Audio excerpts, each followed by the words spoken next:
தமிழ் கடவுளான முருகனுக்கு பல்வேறு பெயர்கள் இருக்குது அப்படிங்கிறது நம்ம எல்லாருக்கும் தெரியும். சரவணன் அப்படின்ற பெயருக்கான காரணம் என்ன அப்படிங்கிறத இன்னைக்கு பார்க்கலாம். நம்ம ஆல்ரெடி புராண கதைகள் பல கேட்டிருப்போம். சிவபெருமானோட மூன்றாவது கண்ணிலேருந்து வெளிப்பட்ட 6 தீ முத்துக்கள் உருவாகியிருக்கு. அந்த 6 முத்துக்கள் வந்து காற்றோட கடவுளான வாயு மற்றும் நெருப்போட கடவுளான அக்னி அவங்களால சரவண பொய்கை அப்படின்னு சொல்லக்கூடிய ஒரு புனித நீர்நிலைக்கு கொண்டு செல்லப்படுது. அந்த பொய்கையில், இந்த சரவண பொய்கையில் 6 குழந்தைகள் வந்து உருவாகுறாங்க. கார்த்திகை பெண்கள்னு சொல்லக்கூடிய 6 தேவ கன்னியர்கள் வந்து பாலூட்டி அந்த குழந்தைகளை வளர்க்குறாங்க. பின்னாடி பார்வதி தேவி வந்து அந்த 6 குழந்தைகளையும் ஒன்றாக இணைக்கிறாங்க. அந்த 6 குழந்தைகள் சேர்ந்து ஒரே குழந்தையா உருவாகிறாரு. அதுதான் நம்மளோட முருகன். அவருக்கு 6 முகம் இருக்கிறதுனால ஆறுமுகன் அப்படின்ற பேரும் வந்துச்சு. சரவணன் அப்படிங்கிறது சரவண பொய்கையில் பிறந்ததை குறிக்கிறதுக்காக சரவணன் அப்படின்ற பேரும் வந்துச்சு.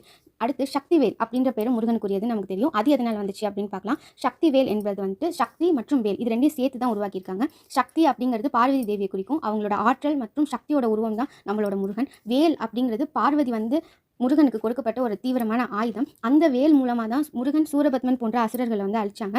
இந்த வெற்றியின் மூலமாக முருகனுக்கு வந்து படை தலைவராகவும் மக்களை காக்கும் கடவுளாகவும் அவர் வந்து மாறுறாரு. வேல் அப்படிங்கிறது ஞானம், தர்மம், தீமையை அழிக்கக்கூடிய ஒரு சக்தியுடைய அடையாளம் அப்படின்னு சொல்கிறோம். அதனால தான் சக்தி வேல் இது ரெண்டையும் சேர்த்து சக்தி வேல் அப்படின்னு சொல்லிட்டு முருகரை அழைக்கிறோம். இன்னும் பல முருகனுடைய பெயர் காரணங்களை நம்ம வர இருக்கிற வீடியோஸில் பார்க்கலாம். ஓம் சரவண பவ.